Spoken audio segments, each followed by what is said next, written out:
마트에서 자극이 너무 많은데 이런 자극을 견디면서 쇼핑을 해야 된다면 안녕하세요, 권민정입니다. 아이랑 같이 대형마트나 슈퍼마켓에 가는 게 어떤 분들한테는 굉장히 즐거운 경험이 될 수 있는데요. 또 어떤 분들한테는 상상만 해도 두렵고 되게 불안한 경험이 될 수도 있습니다. 장난감들, 카트, 사탕, 아이가 바닥에 이렇게 드러눕는 이런 것들을 상상만 하셔도 굉장히 지치고 마트를 어떻게 가야 되나 벌써부터 불안한 마음이 드실 수도 있는데요. 아예 안 가면 너무 좋겠지만 어쩔 수 없이 가야 되는 상황들이 있을 거예요. 그래서 오늘은 아이랑 좀 더 평온하게 마트를 가는 방법 10가지에 대해서 얘기를 해보는 시간을 가져보도록 하겠습니다. 쇼핑 전, 쇼핑 중, 쇼핑 후 이렇게 3가지로 상황을 나눠서 팁을 한번 드려보도록 하겠습니다.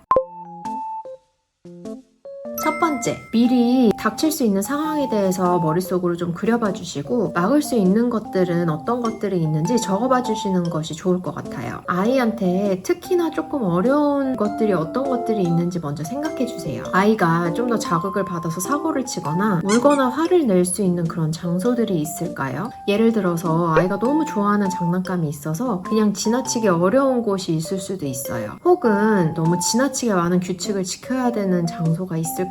마켓 같은 데 가기 전에 리스트를 만들어서 체크를 먼저 해주시면 좋을 것 같습니다. 두 번째, 쇼핑을 가기 전에 아이한테 미리 약속할 수 있는 보상에 대해서 생각해 주세요. 보상이나 뇌물은 다르다는 거를 미리 알아주시면 좋은데요. 보상이라는 거는 어떤 부정적인 행동이 일어나기 전에 미리 약속이 되고 긍정적인 행동이 된 이후에 주어지는 것을 말합니다. 반대로 뇌물은 부정적인 행동이 이미 일어났고 그 행동을 줄이기 위해서 약속되는 거를 말하는데요. 아이의 부정적인 행동을 줄이기 위해서 이런 뇌물을 사용하게 되면 오히려 아이의 행동은 강화되고 계속 더 늘어나게 됩니다. 그래서 미리 아이한테 명확한 기대치를 만들어 주시는 것이 좋은데요. 예를 들어서 쇼핑이 끝나는 내내 엄마 혹은 아빠 손을 계속 잡고선 조용히 같이 가면 쇼핑 끝나고 나서 사탕 사줄게, 이런 식으로 명확하게 어떤 거를 기대하고 있는지, 그리고 그거를 지켰을 때는 어떤 보상이 주어지는지, 이런 것들을 쇼핑하기 전에 미리 정해주시고 그 다음에 보상을 나중에 주시면 좋겠습니다. 세 번째,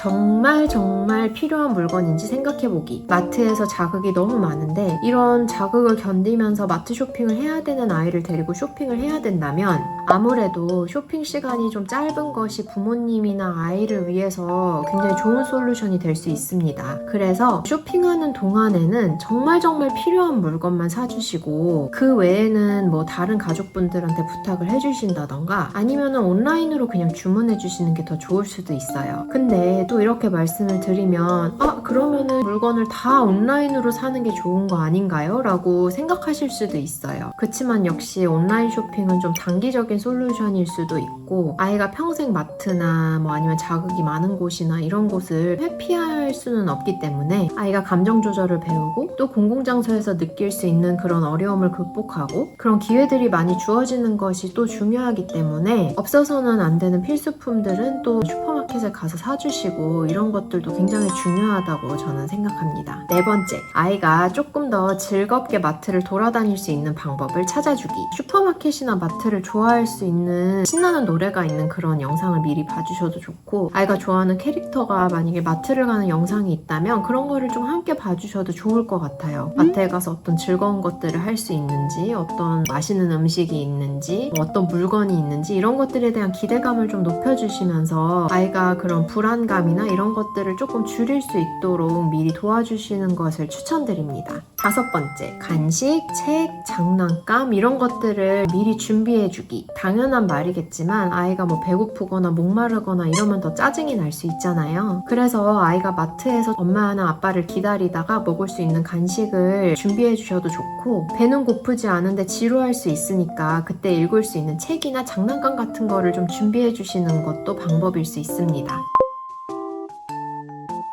6번째, 아이랑 같이 상호작용하기. 좀 간단하게 들리실 수도 있겠지만 쇼핑을 하는 중간중간에 아이한테 관심을 가져주시면서 뭐 아이한테 그냥 좋아하는 노래를 불러달라고 해주셔도 좋고 계속 아이한테 지속적으로 좀 관심을 주시면서 흥미를 끌 수 있을 만한 주제에 대해서 계속 물어봐 주시면 좋을 것 같습니다. 혹은 뭐 중간중간에 아이들이 좋아하거나 뭐 아니면 잘 아는 것들을 찾아주시면서 게임하듯이 시간을 보내주시는 것도 추천드립니다. 너무 멀리 가게는 하지 마시고 눈에 보이는 뭐 과일이나 뭐 이런 것들을 보시면서 그걸로 뭐 숫자 같은 걸 물어봐 주셔도 좋고 아니면 색깔, 뭐 아이가 좀 자신 있게 대답할 수 있는 것들에 대한 질문을 던져주시는 것도 저는 좋을 것 같아요. 7번째, 아까도 잠깐 말씀드렸는데 저기만 좀 더 가면은 그거 살 수 있을 것 같은데 이러면서 조금씩 쇼핑 시간이 길어지고 있을 수도 있어요. 근데 아까 쇼핑 전에 미리 필요한 필수품을 적어 놓으라고 말씀을 드렸는데 쇼핑하실 때는 그냥 그 목록을 계속 봐주시면서 딱 그것만 사고 아이의 인내심이 바닥이 나기 전에 그 장소를 벗어나는 게 중요하다는 걸 말씀드리고 싶습니다. 8번째, 아이한테 선택권 주기. 쇼핑을 하시면서 아이한테 계속 선택권을 주시는 것도 좋은 방법인데요.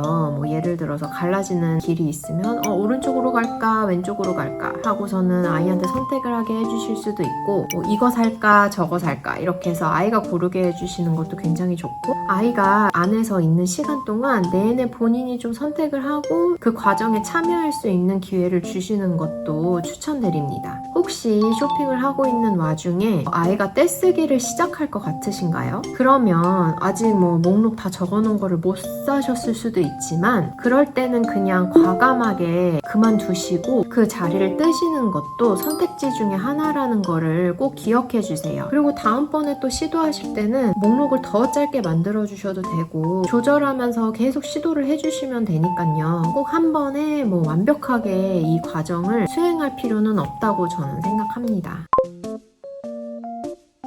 9번째, 좋았던 점을 기억해 주시고 아이랑 그것에 대해서 얘기하기. 아이나 이제 본인 스스로를 비난하시기보다는 오늘은 어떤 점이 좋았는지, 아이가 어떤 점을 노력해 줬는지 이런 것들에 초점을 맞추시고 얘기해 주시는 것도 좀 좋을 것 같습니다. 그래서 아이가 잘한 점이 있다면 그냥 마음껏 칭찬해 주세요. 줄 서 있는 동안 정말 잘 기다려 줬구나. 오늘 같이 심부름 다니느라 고생 엄청 많이 했지. 예쁘게 잘 기다려줘서 고마워. 라던가 그 사탕 사고 싶어서 되게 속상했을 텐데 안 울고 잘 참아줬네. 정말 너무 멋지다. 고마워. 이런 말들, 이런 여러 가지 부분들을 잊지 말고 뭐 아이를 충분히 칭찬해 주시면서 그런 시간을 가져주시면 좋겠습니다. 10번째, 약속한 보상이 있다면 잊지 말기. 아까 쇼핑 가기 전에 미리 기대치를 좀 정해주시고 그거에 대한 보상을 미리 약속해 주시면 좋겠다고 말씀드렸는데 보상은 아이가 잘 했으면 꼭 주시는 거 잊지 마시고 한 번 더 아이가 뭐를 잘했는지 말씀해 주시면 좋을 것 같아요. 오늘은 아이랑 대형마트나 쇼핑마트에 가는 법에 대해서 얘기를 해봤는데요. 물론 처음부터 쉽지는 않겠지만 점점 더 아이가 그 과정에 익숙해질 수 있도록 도와주실 수는 있다고 생각합니다. 그러면 더 궁금하신 점이나 어려운 점 있으시면 언제든 키우미를 통해서 연락 주시고 저는 또 다음 영상을 통해서 돌아오도록 하겠습니다. 감사합니다.